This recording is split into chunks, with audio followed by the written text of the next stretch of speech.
So, John, you got the whole story with Dak Prescott's comeback. You got the head coach in year 2. You got Oxnard, California. And how about throwing Hard Knocks into the mix as well? What are your thoughts on HBO going back to the Cowboys once again? Yeah, I don't know that it's the best for the team's success. It just seems like it'll be another distraction for them to deal with. But as long as the coaching staff can navigate that, then I don't know. It'll be a distraction because it's obviously camera crew around and all that. But I feel like there's always distractions with the Dallas Cowboys. Like, I don't think that this puts any added pressure on them because there is already pressure on them to win. They're supposed to be a good team this year. They're supposed to, win this division and get back into the playoffs for the first time in 3 years. So I don't know about I don't think it'll add any pressure. I just think that it might make some things a little bit, not quite as smooth as what they would have been without the Hard Knocks cameras around. But, the thing is that they're always going to find, personalities. And Jerry Jones is obviously a layup personality for a show like that. And I think Micah Parsons is going to be a big part of that as well. And maybe a Calvin Joseph, depending on, if he wants to maybe bring some of his musical background into, one of the shows, because we always see that somehow seems to pop up on these Hard Knocks episodes. Like, that stuff will be entertaining. But I'm also interested in just seeing the way certain people act on the show that I've been around. I wonder, if any actors will come to the surface. And when I say that, I mean, when I'm watching it, people that I'm like, oh God, stop. You're doing that because the cameras are around. That's not even you, please.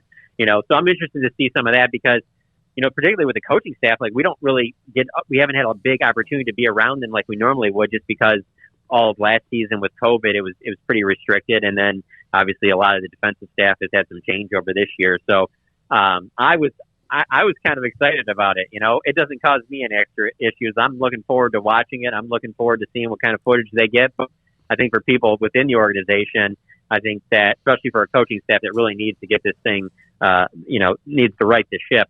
I think that it makes it probably just brings another element into the mix, another maybe possible distraction. But that's why they make the big bucks.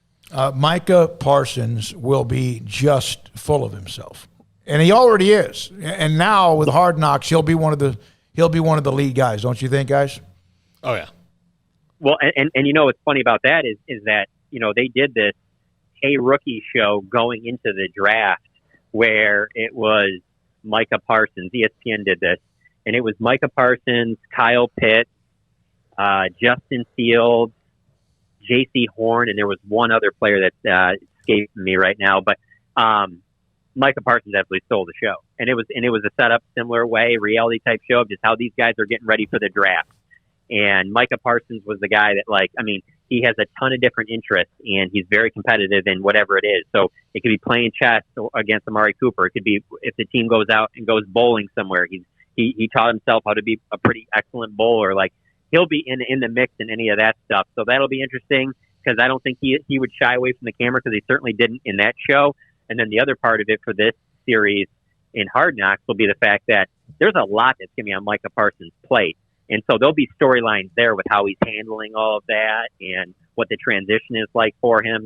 That's the thing. Like, Hard Knocks, people think, okay, it's going to be, it's going to be about all like the star players. Man, Hard Knocks does a lot of teams where you don't even see very much from the star players in them. Like, there'll obviously be some Dak stuff and things like that, but that doesn't mean that he'll be the leader of Hard Knocks and be the face of it. A lot of times it ends up being a rookie or a guy at the bottom of the roster trying to make the roster and hang on, or it's some guys that don't make the roster that are on the bubble and things like that. But yeah, Micah Parsons would be my front runner if I was picking right now for who's going to be the star of that show. Outside of Jerry Jones, of course. Sure. Yeah, you would think, though, so many coaches are superstitious. I don't know if a team's been on Hard Knocks and then been really good. They haven't really. I think the Jets, the 1 year they did it with the Jets, I believe they made it to the AFC Championship game. I could be wrong in that. But then again, part of it too is that they generally don't have good teams on there, because just look at the criteria. Like, you have to have, it can't be a first year head coach. So that automatically eliminated the Jags, because that would have been interesting with, the whole Tim Tebow thing and Trevor Lawrence and Urban Meyer and that. But so you got that eliminates you. But then the other thing is that, to be on it, you have to miss the playoffs 2 years in a row. So how many good teams, like when you sit there and if you like made a list of like who are the good teams in the NFL right now, how many of them even miss the playoffs 2 years in a row? They might miss the playoffs once and then they make it the next 3 years and maybe miss it once again, but to miss it back-to-back years, that right there is eliminating all of your, Steelers, Ravens, Patriots, Packers, for most of those years with the Saints. A lot of those top teams, obviously recently now with the Chiefs and that, aren't going to be part of Hard Knocks because of that, because you don't have to do it if you, like I said, if you made the playoffs, every year or every other year. So it kind of weeds out the really good teams. And I also believe, though, even if they did this, 5-part series on the Patriots in some of those years when they were really good, I still think they would have had their ultimate success. It just, Bill Belichick, it would have caused him a little bit more obstacles in the off season. But I think the type of teams that they get on there lends itself to not generally be the teams that make deep playoff runs.